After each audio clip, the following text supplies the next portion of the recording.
FN ko makhoi na January ahum da thokpa letter da thokpa statement amada cookie sing na video photo thadokpa thingkre haiba pot ama yaw imne swai da makhoi na toning ba sing je chum tohon ga leiba tar ga di akoi ta sing na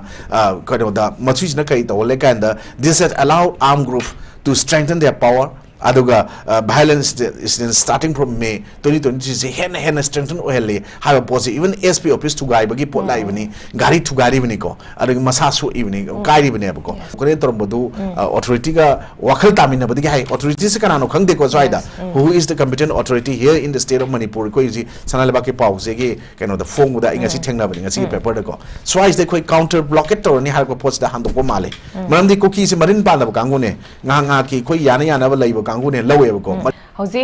cookie singna chathari economic blockade hai tare masida khoi gi hariba khoi national highway number 2 da economic blockade chathari basa khoi yamna thup matam da handok ta taraga de khoi gi counter blockade Imphal Ukhruil road se mu counter blockade tarani haina khoi gi lamlai kendra village volunteer force ki mage de khoi gi press conference ama da ngara se phongdora ki bathingnare duga masigi iroi na khoi gi cookie sing gi khoi gi mentality da le khoi gi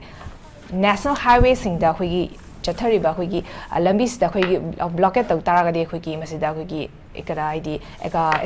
essential commodities me amzu pusala ibani masida dum economic blockade to rok dum toina dum tawre hai tare masida mo haidi yamna thuna handok ta taradi counter blockade to ragani haina phongdo khibsle aduga ama na laksani bana khoi gi cookies singna khoi gi lam maming se pangthuna thonjalak pa hai tare khoi gi tiger road pu ko bo dagi saibol ha ba haidi moi gi khul sing maming sum thonjalak pa hai tare masida hana dagi leram da ba khoi gi meite gi leiri ba khul sing gi maming sing se on thoka nam khoina anoba maming sum thonjalak pa se khoi gi ngasi ngarang gisina khoi anobudi na te hana irang horak padagi honam khoina tawraga laabani khoi gi chorchan prokasel lam ka ga in thonjalak ba masi mata na ngasi fawbada di kari gum ba di akan action amata di lokhot badi thena ji kamai thamini economic blockade at the same time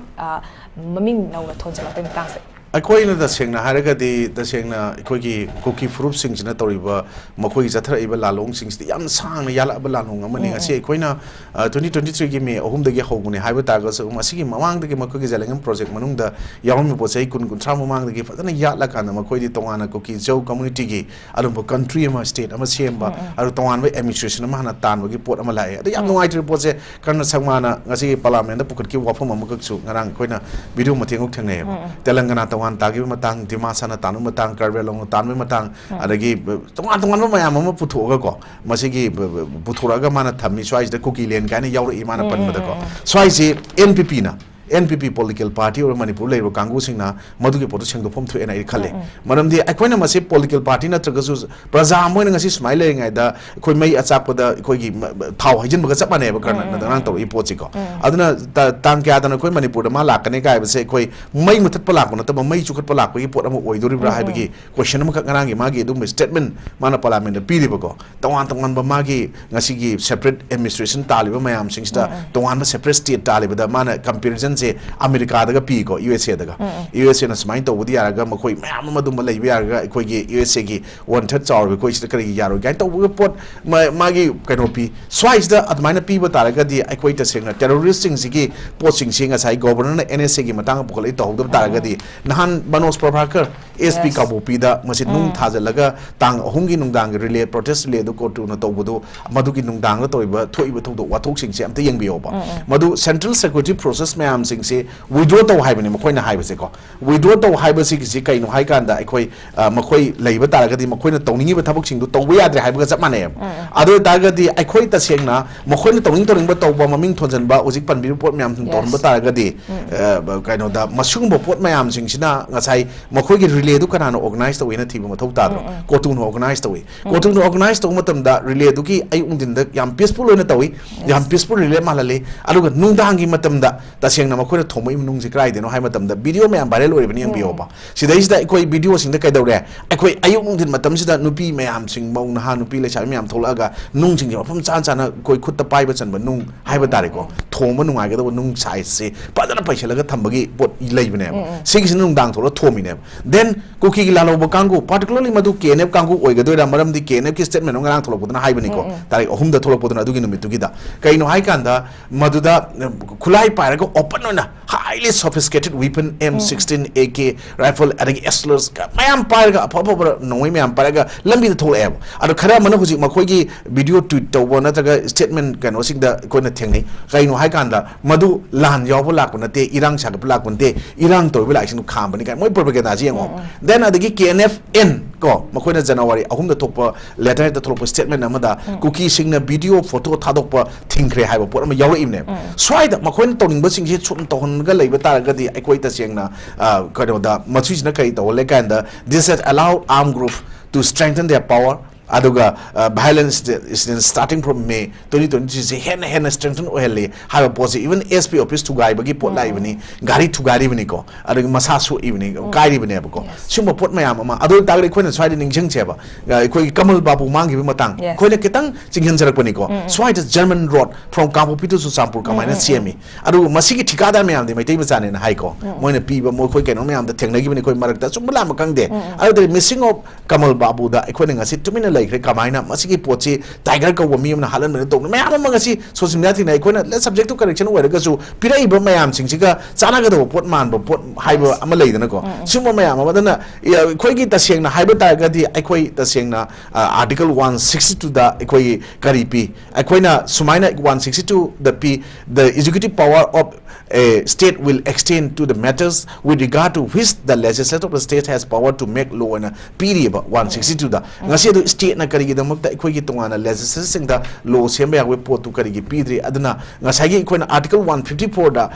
the executive power of the state and adum piri bine aduna sumba pot mayam da aduna ikoi ta seng na haraga di ikoi sumba mayam sing se ikoi na appointment of governor se 156 da ikoi constitution article 16 da appoint tawe aru si tawe ikoi mayam ma piri aduna sigi pot mayam sing se ikoi na ngasi di ikoi ta seng na security gi arrangement tawgudriba even ikoi gi security advisor manipur gi home adagi even union home minister mayam section ikoi internal amadi external gi trade aggression loinamak leire koki gi aggression leire haiba potnina masigi potse control to hogda haibasdi ikoi na government of India gi mamaida ikoi union government gi mamaida state government gi mamaida kashinataba kulai paiba kangu kharana masi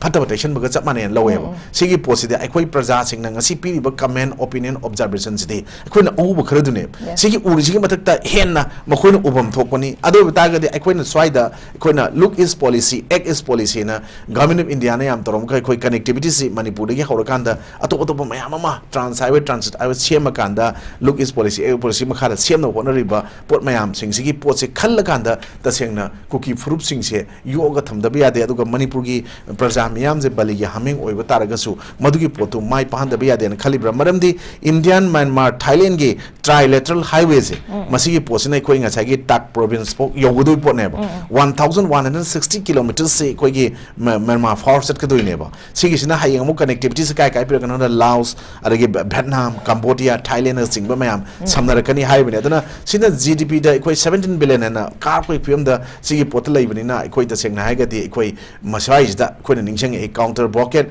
economic blockade handu enam su khar su yawi ko computer kanogi mari lena ba singa phaminaraga yana ba porok podi economic handu e haina pung ko mari sang do kare torbodu authority ga wakhal tamina badi hai authority se kana no khangde ko swaida who is the competent authority here in the state of Manipur ko ji sanaleba ke pau se ge kano the phone da ingasi thengna bani ngasi paper da ko swais de koi counter blockade tor ni har ko post da hando ko male maram di ko ki se marin pan da kangu ne nga ki koi yana ba laiba kangu ne lawe ko marin pan ba sa ba aruga ja sengna WY tablet kumba drug chasalaga ngasai khulai pisalaga ngasai gi India gi matak da Manipur gi matak da aruga civilian da target to wane aduga taseng na face to face at la namo ina tong na ja de chen ga do kangu ne ko adu sidai sidai koina lamlai gi kano assembly constituency gi area da lebo kangu na counter blockade to ni haibes da han do ko male maram di mamang de koina se November gi 28 ta ko gi pau si amada leading Manipur gi newspaper da naron thodang da ni ai ni jeng ba ko adu phong gi por ma da Indian army cookie militant sing punna thabak tong ni na leire na loop sing ma ama lamlai ese gi civil society organization ma amna kano tau leire na sumana phongba kano sing khoi thengnagi bako sigi pot mayam sing se khoi no si khan gadamna akhoi go si laiba conflict crisis mayam sing se khoi compensation khara kheti pen khara ta piraga maduna solution oirene na khanba MLA minister man ba mayam ma makhoi gi khonthok wa thok to tholok pa mayam yauri bako sigi pot sing se khoi no aite unity haiba pot se akhoi ne unity ma sagat ki hai matam da praja mayam gi unity sti MLA minister elected mayam ma manipur gi akhoi gi adum ba chap chaba magi integrity sovereignty that any manipur gi adum administration do so masu kai da na mai tam da praja mayam gi tawgudar ne leibo kangu makhoi sing unitedly makhoi na masi thengna na honor matam da praja sing dum unity or kaneba natraga di swice de khoi na political influence man ba political directives man ba influence by political directives hai tare ko nasai gi magi institution gi policy samadi program do gi makha da makhoi gi political parties sing institution gi banner sing duna ngang ba sali ba sing du chat pa tare ga su masi tongan hai ga di uji lotion ba yadan leiba po sing se ta seng na irang sing se dum leihel la kan da hai tare irang ji gi marum da khudong cha ba longno hona ba mayam ma leibra hai ba gi pot mayam lei anu sumba pot mayam sing se akhoi na media da akhoi politicians sing na ngang ba sing je praja sing na uler wafam je makhoi praja na uri po se tana ngang jan bai pot ta to sina asing chana ba asing tana ba sing chep yection ba hai ba tana bai pot ama da su ngasi akhoi na ui sumba pot mayam je ne akhoi nungai ti sana dana akhoi manipur si yam lui aduna hauji akhoi na taseng na haraga di akhoi gi blockade tor ko sing si di akhoi na lo gi matung ina hai tare tana na masi far ga NSA palaga state ki powers ta ngasai akhoi na leibene na haijari ba pot to madugi matung ina akhoi madu kano section 3 of the National Security Act madada akhoi na madu piri the government has the power to order the detention of any person and piri ba pot ni na madu detain tau do kano da madugi adman detain tau ga di the detained person also does not have the right to move a bail application before the criminal court when the accused is in police custody and yawi ne NSA da ko auri ma na kai gumba mana far ga pullaga NSA gi makada thamge ga tagadi police custody banung lai ngai manung da ma bail oina mukta busu ya de hai je NSA da piri ne ba aduna sigi pot se lai bani na aikoi ta seng na hare ga di guji governor puthoki bu wafam no wafam ore ga su hana da gi mana puthok chung 19IT da gi chanara ga lai ba ek am oi bani na sigi National Security Act se uji ki leiba pot mayam sing si matung ina di masi pala ga pharaga aikoi masi irang sing si masi gi si subside to gi si haibna ta bako amuksu aikoi gi NRC gi implement to bagi adagi biometric attendance laura kanda aikoi gi base year se government le pa 1960 ni ko aduga mayam civil society organization praja aikoi na pambana aikoi ta seng na harega di aikoi 1950 oi ba pame na haibani aduna sigi pot se kano da aikoi 1950 du mak to 1960 dagi madru khandu kanda masana masak khangdo kana madu masa ge maram dam da report tok thok no hona bse hona ra gai koi yusik irang ji manung da kilometer mapan khabal ore na ngarang nan khabar de koi thengna re na ko sumaine koi fencing je 380-90 kilometers hor ga leibase masi gi poche athu matam da khajal la kana makoi loi no masa ge lam da report tok thoki bako si matam sida koi irang sing si laksin ngam gani trade koi irang ji laksin ba khara dum hobu wa gani kawi karo bini sing chokuda naning namang hotrongo atu le makang ko na haiba pot awo bo utong da ising chono hono bai pot ta ngani na ising tham ge